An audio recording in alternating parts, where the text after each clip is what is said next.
So ഹേ every one, നിങ്ങളുടെ ഇന്നത്തെ class Indian ഇക്കോണമിയുടേതാണ്.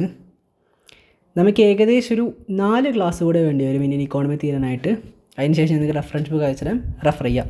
ഇത് ഇൻഫ്രാസ്ട്രക്ചറിനെ റിലേറ്റ് ചെയ്തിട്ടുള്ള കുറച്ച് സ്കീംസാണ്. ആക്ച്വലി സ്റ്റാർട്ടപ്പ് ഇന്ത്യ ഇത് ഫസ്റ്റ് സ്കീമാണ്. It is an initiative launched by the government of India in January 2016 with the aim of promoting entrepreneurship and fostering a culture of innovation in the country.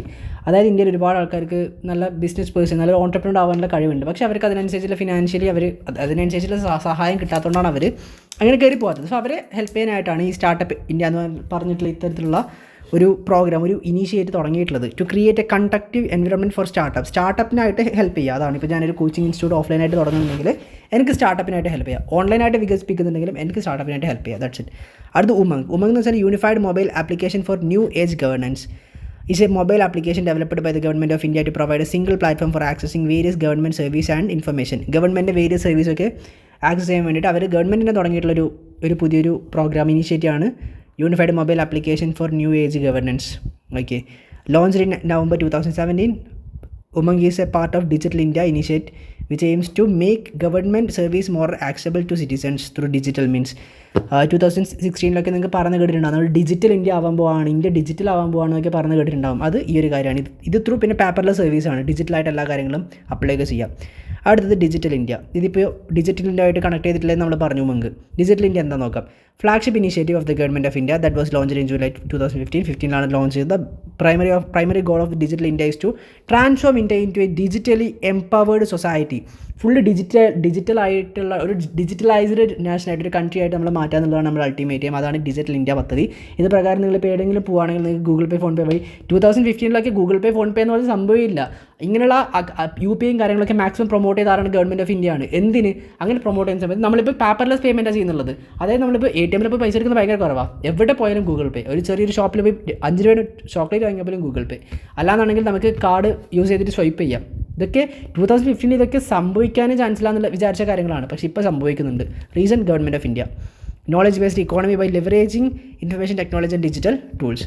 അമൃത് എന്ന് വെച്ചാൽ Atal mission for rejuvenation and urban transformation is a government of India initiative launched in June 25, 2015 with a primary aim to improving urban infrastructure and providing basic services to households in cities and towns across the country.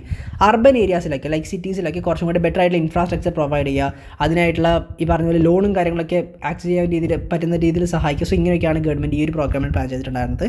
AIIMS to enhance a quality of life, ജീവിതത്തിൻ്റെ നമ്മുടെ ലൈഫിൻ്റെ ഒരു quality change ചെയ്യുക എന്നുള്ളതായിരുന്നു ഗവൺമെൻറ്റിൻ്റെ ultimate aim. By providing services such as water supply and sewerage, അതായത് ഈ waste മാനേജ്മെൻറ്റും കാര്യങ്ങളൊക്കെ പ്രോപ്പറായിട്ട് ചെയ്യുക. അതേപോലെ തന്നെ വാട്ടർ പ്രോപ്പറായിട്ട് സപ്ലൈ, ഇൻഫ്രാസ്ട്രക്ചർ കുറച്ചും കൂടെ ബെറ്റർ ആക്കുക. അതേത് രീതിയിലാണെങ്കിലും ഇപ്പോൾ വാട്ടർ ആണെങ്കിലും വാട്ടർ പൈപ്പ് ലൈനൊക്കെ കുറച്ച് പ്രോപ്പറായിട്ട് ഒരു സ്ഥലത്ത് ഓർഗനൈസ്ഡ് മാനറിൽ സെറ്റ് ചെയ്യുക. ഇതൊക്കെയായിരുന്നു അതിലുണ്ടായിരുന്ന ഇനിഷ്യേറ്റീവ്. പ്രധാനമന്ത്രി സഹജ് ബിജ്ലി ഹർ ഘർ യോജന, എല്ലാ വീട്ടിലും ബിജ്ലി ഇലക്ട്രിസിറ്റി എത്തിക്കുക എന്നുള്ള യോജന ഇന്ത്യയുടെ മുക്കിലും മൂലയിലും. It's A government initiative launched in 2017 to provide electricity connections to all households in rural and urban areas. Rural ആണെങ്കിലും അർബൻ ആണെങ്കിലും, അർബൻ എന്ന് വെച്ചാൽ സിറ്റിയാണ് ആക്ച്വലി. ഓക്കെ, റൂറൽ എന്ന് വെച്ചാൽ കുറച്ചും കൂടി വില്ലേജ് ഏരിയ. രണ്ട് സ്ഥലത്തും എല്ലാ വീടുകളിലും ഇലക്ട്രിസിറ്റി എത്തിക്കുക. It aims to ensure electricity for all, providing free electricity connections to households that were previously unconnected. അതായത് മാക്സിമം എല്ലാ സ്ഥലത്തും ഇലക്ട്രിസിറ്റി എത്തിക്കുക. അതേപോലെ തന്നെ കർഷകരൊക്കെ ഉണ്ടല്ലോ, അവർക്കൊക്കെ ഫ്രീ ആയിട്ട് ഇലക്ട്രിസിറ്റി കൂടെ കൊടുക്കുന്നുണ്ട്. എനിക്കറിയുന്ന പല ആൾക്കാരുണ്ട് കർഷകർ, അവർക്കൊക്കെ ഫ്രീ ആയിട്ട് ഇലക്ട്രിസിറ്റി കിട്ടുന്നുണ്ടായിരുന്നു. ഇപ്പോഴും ഉണ്ടോ എന്ന് എനിക്കറിയില്ല. കുറേ 2 വർഷം മുമ്പ് വരെയൊക്കെ ഞാൻ ഇങ്ങനെ ചോദിക്കുന്ന സമയത്തൊക്കെ ഉണ്ടായിരുന്നു ഫ്രീ ഇലക്ട്രിസിറ്റി. അവർ രാത്രി ചിലപ്പോൾ ബോർവെൽ ഓണാക്കിയിട്ട് രാവിലെ ആയിരിക്കും അവർ ഓഫ് ചെയ്യുക. രാത്രി ഫുള്ള് വോൾട്ടേജ് ഉള്ളതുകൊണ്ട് ഓണാക്കിയിടും. കാരണം കറണ്ട് ബില്ല് അടക്കണ്ടല്ലോ. കാരണം അവർ കൃഷിക്കാർക്കായതുകൊണ്ട് കൃഷിക്കാർക്കായതുകൊണ്ട് ഫ്രീ ഇലക്ട്രിസിറ്റി ഒക്കെ കൊടുക്കുന്നുണ്ട്. Housing for all. The scheme seeks to provide housing for all in urban areas by the year 2022. നിങ്ങൾക്കറിയാം ലൈഫ് പദ്ധതിയൊക്കെ നിങ്ങൾക്ക് അറിയാവുന്നതാണ്. അതെന്താണ്? വീട് നിർമ്മിച്ച് കൊടുക്കുക ഗവൺമെൻറ് ചെലവിൽ, അറിയാമല്ലോ. Kisan Sampada Yojana scheme to create infrastructure with efficient supply chain management from farms to retailers. ഈ ഫാർമിലൊക്കെ നോക്കുകയാണെങ്കിൽ കൗ ഫാമൊക്കെ ഭയങ്കരമായിട്ട് ഈ വേസ്റ്റൊക്കെ ഇങ്ങനെ തള്ളി നിൽക്കുന്ന രീതിയിൽ ബാക്ടീരിയാസൊക്കെ കാണപ്പെട്ടുകൊണ്ടാണ് ഇത്തരത്തിലുള്ള അവർക്കൊക്കെ കർഷകർക്ക് ഇത്തരത്തിലുള്ള കൗ ഫാം അല്ലെങ്കിൽ കോഴികളൊക്കെ വളർത്തുന്ന ആൾക്കാർക്ക് ഫാമിനൊക്കെ ഗവൺമെൻറ് ലോൺ സബ്സിഡിയോട് കൂടി ലോൺ കൊടുക്കുന്നത്. സബ്സിഡി എന്ന് വെച്ചാൽ 1 ലക്ഷം എടുത്താൽ ഇത്ര അടച്ചാൽ മതി. അല്ലെങ്കിൽ ഇപ്പോൾ 1 ലക്ഷം രൂപ ഉപയോഗിച്ചിട്ട് ഒരു ഫാം തുടങ്ങിയാൽ അതിൻ്റെ ബില്ലൊക്കെ ഗവൺമെൻറ് കൊടുത്താൽ ഗവൺമെൻറ് ഒരു 90K എങ്കിലും 90,000 എങ്കിലും ആ ഒരു വ്യക്തിക്ക് തിരിച്ചു കൊടുക്കും. അങ്ങനെയുള്ള കാര്യങ്ങളൊക്കെയാണ്. ഇത് ഇൻഫ്രാസ്ട്രക്ചർ ഡെവലപ്പ് ചെയ്യാൻ വേണ്ടിയിട്ടാണ്. അടുത്ത mega food park scheme aims to create a mechanism to link agricultural produce to the market. Mega food park എന്ന് വെച്ചാൽ ഇതൊരു സ്കീമാണ്. Aims to create a mechanism to link agricultural produce to the market. ഈ produce just ഒന്ന് edit ചെയ്യുക. Product to the market. Okay, product to the market എന്ന് വെച്ചാൽ agriculture product മാർക്കറ്റിലേക്ക് എത്തിക്കാൻ വേണ്ടിയിട്ട് തുടങ്ങിയിട്ടുള്ള മറ്റൊരു സ്കീമായിരുന്നു മെഗാ ഫുഡ് ഫെസ്റ്റ് അഥവാ മെഗാ ഫുഡ് പാർക്ക്. രണ്ടും സെയിം തന്നെയാണ്. പ്രൊഡ്യൂസ് അല്ല കേട്ടോ, പ്രൊഡക്റ്റാണ്. ചെറിയൊരു editing mistake. National mission four clean Ganga എന്ന് വെച്ചാൽ ഗംഗ നദി നിങ്ങൾക്കറിയാം ഭയങ്കരമായിട്ട് എത്രത്തോളം ഇമ്പ്യൂരിറ്റി ഉണ്ട് എന്നുള്ളത് ഞാൻ പറയാതെ നിങ്ങൾക്കറിയാം. കാരണം അവർ ഭയങ്കരമായിട്ട് വേസ്റ്റ് കൊണ്ടുവന്ന് തള്ളുന്നുണ്ട്. അതൊക്കെ വൃത്തിയാക്കാൻ വേണ്ടിയിട്ടുള്ളൊരു പ്ലാനായിരുന്നു അത്. It is a central government scheme to decrease pollution and conserve and rejuvenate the Ganga river എത്രത്തോളം മാലിന്യം ഉള്ളതാണെന്ന് ഞാൻ പറയാതെ നിങ്ങൾക്കറിയാം. കാരണം ഈ ലൈക്ക് ആ ഒരു റിച്വലൊക്കെ കഴിഞ്ഞിട്ട് അതിൻ്റെ വേസ്റ്റൊക്കെ കൊണ്ടുവരും അവിടെ നദിയിൽ ഇങ്ങനെ ഒഴിക്കുക. അത് തടയാനായിട്ട് അതിൻ്റെ പൊല്യൂഷൻ കൺട്രോൾ ചെയ്യാൻ വേണ്ടി നാഷണൽ സോളാർ മിഷൻ ഞാൻ പറയാൻ നിങ്ങൾക്കറിയാം. Address India's energy security challenge by promoting solar power in India.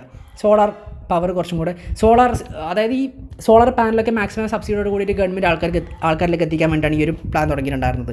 പ്രധാനമന്ത്രി Krishi Sanjay Yojana, national mission to improve farm productivity increase ചെയ്യാനായിട്ട് ഞാൻ നേരത്തെ പറഞ്ഞ സബ്സിഡിയോട് കൂടിയിട്ട് ഫാമൊക്കെ നിർമ്മിച്ച് കൊടുക്കുക. അതായത് ഇപ്പോൾ ഒരു പുതുതായിട്ട് വരുന്നൊരു വ്യക്തി അയാൾക്ക് തുടങ്ങേണ്ടത് ഫാർമാണ്, കൗ ഫാം തുടങ്ങണമെന്ന് വിചാരിച്ചു. അയാൾക്ക് ഏകദേശം 1 lakh ചിലവായി 90K വരെ ഗവൺമെൻറ് അവർക്ക് തിരിച്ചു കൊടുക്കും. പക്ഷേ ഇതിന് കൃത്യമായിട്ട് ബില്ല് കൊടുക്കണം. ഒരു 4 to 6 മാസം വരെ വെയിറ്റ് ചെയ്യണം. സോ ഇങ്ങനെയുള്ള കാര്യങ്ങളാണ്. That's it. Railway station redevelopment program, national program to redevelop 400 railway station through PPP mode.